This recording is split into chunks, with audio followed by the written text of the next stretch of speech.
You've been told your whole life that wanting something too much pushes it away. And you nodded along, tried to let go, and felt absolutely nothing change. That advice was incomplete. It left out the mechanism, the internal shift that makes detachment actually work.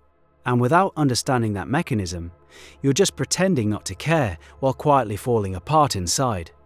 Think about the last time you refreshed your email waiting for a response. Or checked your phone after sending a text to someone whose opinion mattered to you. That tight, restless energy in your chest, that's attachment performing a very specific function. It's scanning for evidence that the thing you want is coming, evidence that you're on the right track, evidence that you're enough. The scanning itself is the problem. When you need proof from the outside world that your path is correct, you've outsourced your certainty.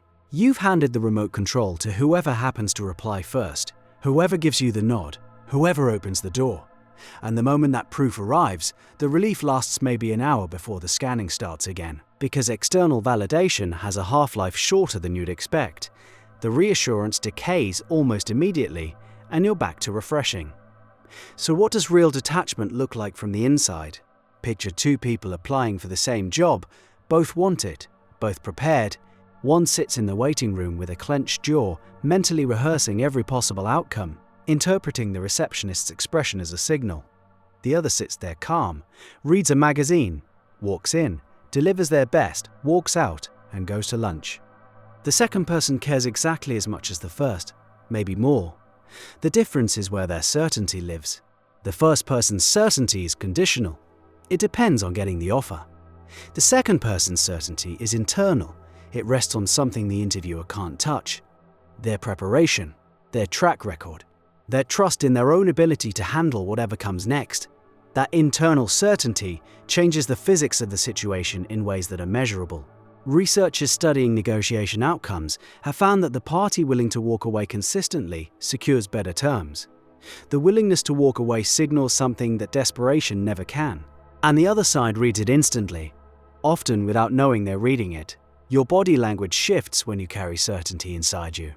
Your voice drops half a register, your timing changes, you stop rushing to fill silences. These microsignals are almost impossible to fake because they emerge from a genuine internal state. You can practice power poses in the mirror all day.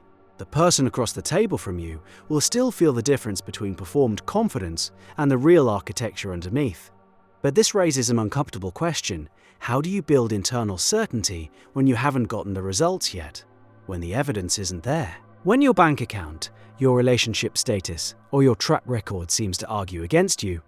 This is where most advice collapses into affirmations and vision boards. Repeat "I am worthy" into a mirror enough times, and supposedly the feeling follows. For most people it doesn't. The gap between what you're saying and what you're experiencing creates a kind of cognitive friction that makes the whole exercise feel hollow. You're trying to install software on hardware that keeps rejecting it. The actual mechanism is quieter than that. Certainty builds through micro-commitments that you keep to yourself. Small promises, honored privately, with no audience. You said you'd wake up at 6. You did.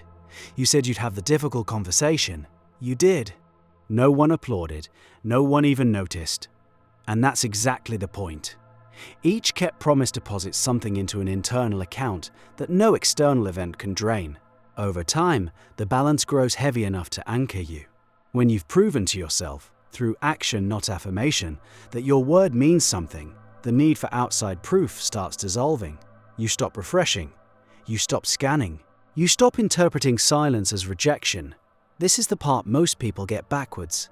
They think detachment means suppressing desire, caring less, cultivating some kind of emotional flatness where outcomes no longer reach you. That version of detachment is just numbness wearing a spiritual costume. And it's fragile. One piece of good news and the whole facade cracks, because the wanting was always there underneath, just muzzled. Genuine detachment is fully engaged desire sitting on top of bedrock certainty. You want the thing, you're working toward the thing. You'd prefer the thing, and you're also completely fine if this particular path doesn't deliver it, because your certainty isn't attached to this specific outcome, it's attached to you, to your ability to find another path, create another opportunity, build another version of what you're after. There's a behavioral pattern that researchers in goal pursuit have documented for decades. People who hold their goals tightly, who fuse their identity with a specific outcome, show higher rates of anxiety, lower persistence after setbacks, and paradoxically worse performance under pressure. The grip itself degrades the very capabilities needed to achieve the goal. Meanwhile, people who maintain what psychologists call flexible goal pursuit, committed to the direction but loose about the specific route, bounce back faster, adapt more creatively, and sustain effort over longer timescales. The looseness looks like detachment from the outside. From the inside, it feels like confidence wearing comfortable shoes. Here's where it gets personal. Think about the relationships in your life where you feel most secure. The friendships where you can go months without talking and pick up exactly where you left off. You care deeply about those people, and you almost never worry about losing them. The certainty runs so deep that it requires no maintenance, no checking, no reassurance. You don't text them at 2 a.m. asking if everything's okay between you. The relationship lives in a place that doesn't need constant watering because the roots go down far enough to reach groundwater. Now think about the relationships where you're constantly monitoring, where a delayed response sends you spiraling, where you overanalyze tone and word choice. The care might be identical, the certainty is completely different. And that difference shapes everything. How you show up, what you say, what you hold back, whether the other person feels free around you or slightly suffocated. The pattern maps onto every domain. Money, career, creative work, health. Wherever you find yourself gripping, you'll find certainty that's been outsourced. Wherever you find ease despite high stakes, you'll find certainty that lives inside. Building it back takes time. No, actually it takes repetition. The distinction matters.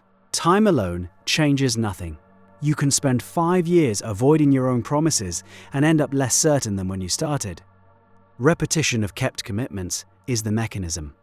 Every day you follow through on something you said you'd do, especially when no one is watching, the internal ledger shifts. One entry at a time. And the shift has a threshold effect. For a while, nothing seems to change. You're keeping promises, doing the work, and still checking your phone. Still scanning, still needing the proof.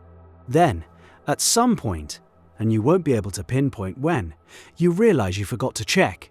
The email sat there for 4 hours, and you didn't notice. Someone's opinion that would have wrecked your afternoon last year now registers as mildly interesting. The scanning stopped, and you didn't even catch the moment it powered down. Critics of this framework will point out that external feedback matters, and they're right. Feedback is data. Ignoring all outside input is stubbornness dressed up as inner strength. The distinction is this: feedback serves as useful information when you're already standing on solid ground. It becomes destabilizing only when it's the ground itself. When someone's criticism can shatter your entire self-concept, the problem was never the criticism. The foundation was missing. So detachment, understood properly, is the most caring stance available. You care enough to prepare fully. You care enough to show up with everything you have.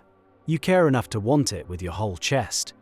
And the certainty underneath all of that, caring is so deep that the outcome, whatever it turns out to be, can land on you without knocking you over. You absorb it, learn from it, adjust, and keep building. The people you admire most probably carry this quality, that steady, unhurried energy.